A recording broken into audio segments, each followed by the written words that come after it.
غازی 13ویں صدی کی اناطولیہ ترکی کی تاریخ سے وہاں کے ایک عظیم اور شاندار تھا. ایمان، انصاف اور محبت کی روشنی سے لکھی ایک بہادر جنگجو کی کہانی.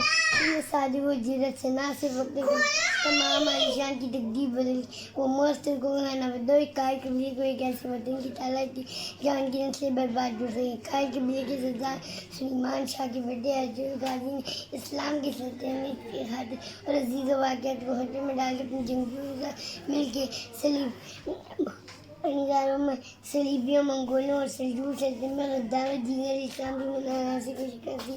1280 میں عاقبت وفات عثمان نے عظیم سلطنت کی سلطنت لاہور اور اس قبیلے سے بھی براعظموں پر 600 سال تک لڑی. یہ ڈرامہ تاریخ قیدیاں اور واقعات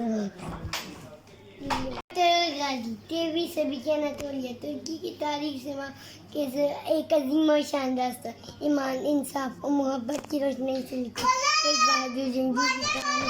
انہیں سادگی و جرأت سے نہ صرف اپنے تمام عالیشان کی تقدیر بدلی، وہ مؤثر کو دو قائد قبیلے کو ایک ایسے وطن کی تلاش دی جہاں کی نسلیں برباد ہو سکیں. قائد قبیلے کے سردار سلیمان شاہ کی فتح ارجن غازی نے اسلام کی سلطنت کی خاطر اور عزیز و واقعات کو خطرے میں ڈال کے اپنے جنگجوؤں کے ساتھ مل کے صلیبیوں، منگولوں اور سلجوق سلطنت میں غداروں اور دیگر اسلام کی منحاصی کو شکست دی. 1280 میں عاقبت وفات عثمان نے عظیم سلطنت کی سلطنت لاہور اور اس قبیلے سے بھی براعظموں پر 600 سال تک لڑی. یہ ڈرامہ تاریخ قیدیاں اور واقعات